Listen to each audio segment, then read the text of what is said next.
प्रिय बहनों एवं भाइयों, आप सबको आज रक्षाबंधन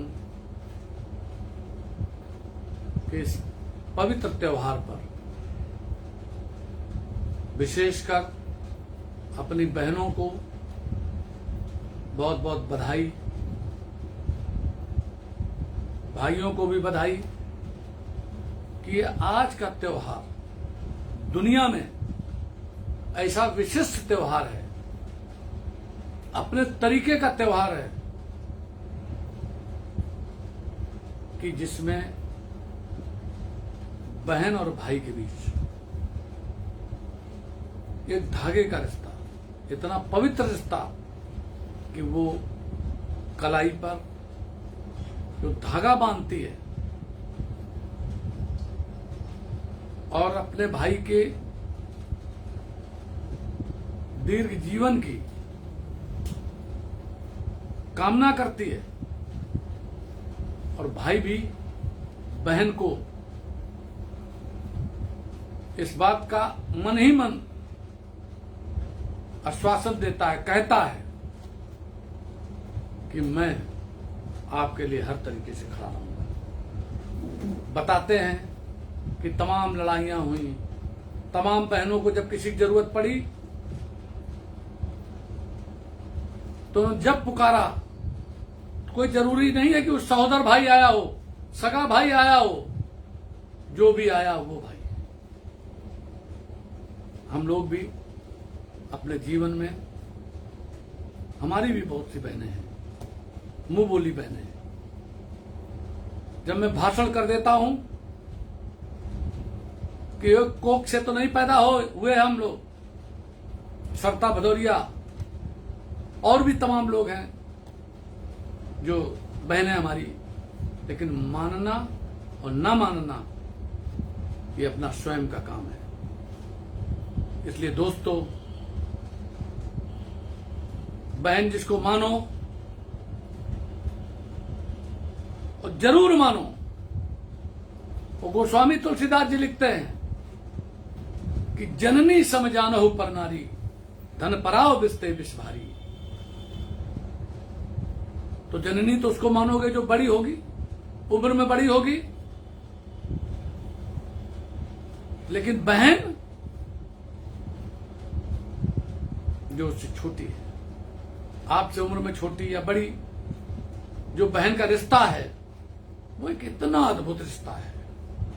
आदिकाल से सनातन धर्मियों का, सनातन से, पुरातन से ये रिश्ता चला आ रहा है। आज कुछ परिवर्तन हुए हैं। जब वाहन बढ़े तो लोग तत्काल जाते आते हैं। दोस्तों, उससे दुर्घटनाएं बढ़ी। शराब के ठेके जब बढ़े तो मैं देखता हूं कि पुरुष लोग शराब पी के बदतमीजियां करते हैं। मुझे याद है जब समाजवादी पार्टी की सरकार थी,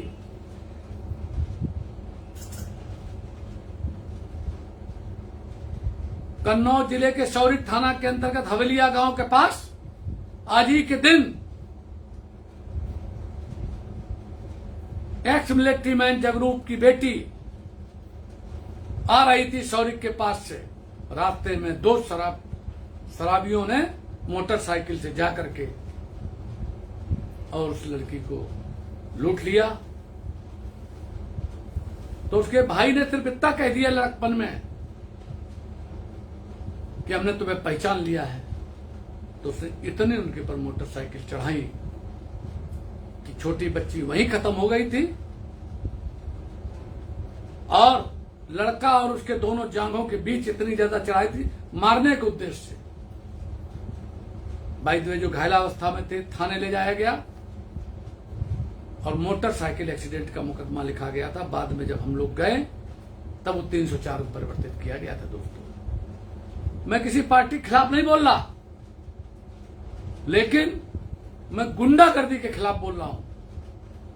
आज सबका ये परम कर्तव्य है कि हम बहनों की रक्षा करेंगे। वो हम एक कोख से पैदा हैं या नहीं पैदा हैं, ये अलग बात है, लेकिन मानना न मानना अपना काम है।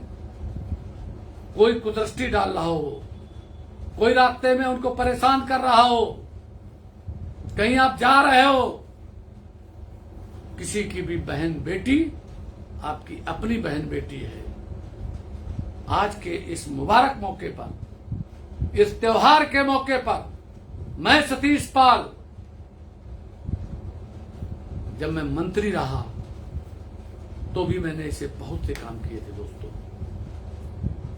आज मैं भारतीय जनता पार्टी में हूं। सन 2000 में जब मुझे लोकसभा का टिकट मिला कन्नौज में बीजेपी से, और मैंने नामांकन दाखिल किया, उसके बाद विधूना जब चुनाव लड़ने गया बीजेपी से 2002 में, वहां तो वो सीट दे दी गई थी लोकतांत्रिक कांग्रेस को, इसलिए नामांकन वापस लेना पड़ा करने के बाद बीजेपी से। 2002 में जब विधूना से चुनाव लड़ा तो वहां के लोग सब जानते होंगे कि गुंडों का सफाया कर दिया हमने। 27 फरवरी 2006 को जब ब्लॉक प्रमुख का चुनाव हो रहा था और उसमें जितनी बीडीसी महिलाएं थी उनको मैंने बहन मान करके उनकी रक्षा की। गवाह है वो पूरा का पूरा विधूना और वहां के लोग। दोस्तों, आप सबका आशीर्वाद है मेरे साथ। मैं आप सबका सहयोग चाहता हूं कि गुंडों के नाश के लिए अभी मैंने एक संगठन बनाया है, राष्ट्रीय अति पिछड़ा वर्ग, दलित एवं गरीब सवर्ण महासभा, क्योंकि सबको साथ लेकर चलना है और न्याय के लिए लड़ना है। सामाजिक न्याय की लड़ाई लड़नी है, गुंडों के खिलाफ लड़ना है, अच्छाई का प्रचार करना है। दोस्तों, 1999 की बात है, 98-99 में यहां कानपुर में दुर्गा शंकर मिश्रा जी उपाध्यक्ष हुआ करते थे, वीसी होते थे केडीए के। मैंने उनका कई बार जिक्र किया है, जिन्होंने रानी अहिल्याबाई होलकर के नाम पर कानपुर में रानी अहिल्याबाई होलकर नगर बनाया।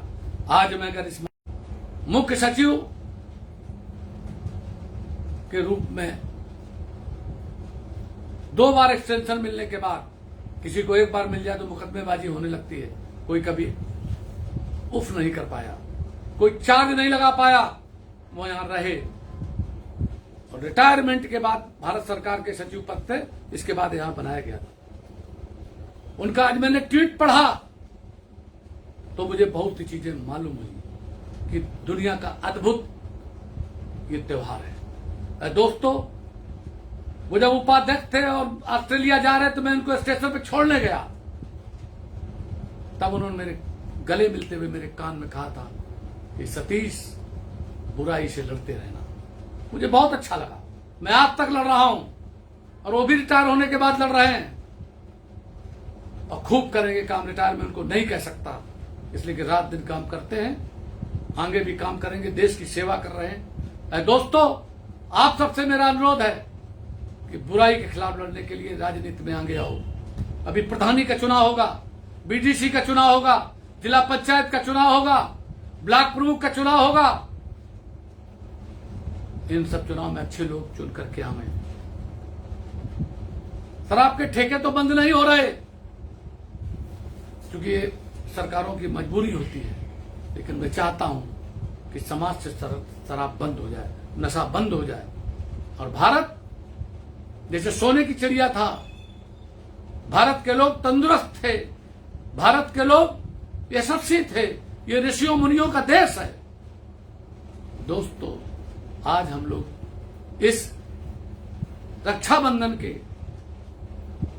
2024 के रक्षाबंधन के त्योहार पर इस बात का पूरी तरीके से इस बात की प्रतिज्ञा करें कि हम सब समाज में वैमनस्यता खत्म करेंगे, हम सब प्रेम फैलाएंगे, प्रेम बढ़ाएंगे। ये कविता भी मैंने लिखी है, आज उन्होंने डाली है अपने उस पर, श्री दुर्गा शंकर मिश्रा जी ने। वो कविता इसी तरीके से है, प्रेम के लिए। ये प्रेम का त्योहार है, भाई बहन के बीच प्रेम का त्योहार है। दोस्तों, ये तभी सार्थक होगा जब आप हर परिवार में बंधी मुट्ठी तो लाख की, खुली तो खाक की, सब लोग मिलकर रहो। जातियों के बीच विद्वेष न रहे, जातिवाद को खत्म करिए, छुआछूत को खत्म करिए, भारतीय संविधान के अनुरूप चलिए और शिक्षा ग्रहण करिए, शिक्षित होइए। इतनी बातें आपके बीच दोस्तों मैंने कही हैं। भारत के प्रधानमंत्री नरेंद्र मोदी जी पूरी तरीके से तत्पर हैं। मैं पढ़ा लिखा हूं, पिछड़े वर्ग में पैदा हुआ, चरवाहा घर में पैदा हुआ, मैं अच्छी तरीके से जानता हूं। मोदी जी भी गरीब घर में पैदा हुए, पिछड़े वर्ग में पैदा हुए। वो खुद कह रहे थे, उन्होंने कहा कन्नौज की रैली में कि मैं अति पिछड़े समाज से आता हूं। और मैंने एक सज्जन से कहा था कि मैं आज प्रधानमंत्री से बात करूंगा। उनका क्या? मैंने कहा मैं कहूंगा कि पिछड़े का आरक्षण अलग कर दें। जैसे ही मैंने कहा वैसे ये बात प्रधानमंत्री जी ने मंच से बोली। वो कैसे बोली है मुझे नहीं पता है, लेकिन जब प्रधानमंत्री जी उतरे तो मैंने उनसे कहा कि मैंने इनसे कहा था तो मुझे गले लग गए कि आपकी बात तो प्रधानमंत्री जी ने मंच से कह दी। तो प्रधानमंत्री जी ने कहा उसी जगह पर कि आपने यहां बोला, ये मेरे पास बात पहुंच गई ऊपर और मैंने मन से बोल दिया। सब लोग ठाका लगा के हंसे। दोस्तों, अति पिछड़े का आरक्षण बहुत जरूरी है, ये बात मैंने प्रधानमंत्री जी से कही थी। मंडल कमीशन में विभाजन बहुत जरूरी है।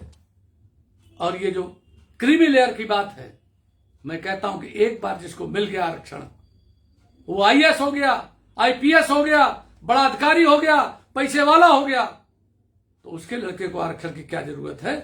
आरक्षण इतना बड़ा समाज, उसी जाति के, उसी वर्ग के, शेड्यूल कास्ट के, बैकवर्ड क्लास के, अन्य जातियों के लोग लड़के लें, तब बाबा साहब अम्बेडकर का सपना साकार होगा। और भारतीय संविधान में भी लिखा है जो कि 10 साल में उस पर पुनर्विचार करना चाहिए, तब ये ठीक होगा।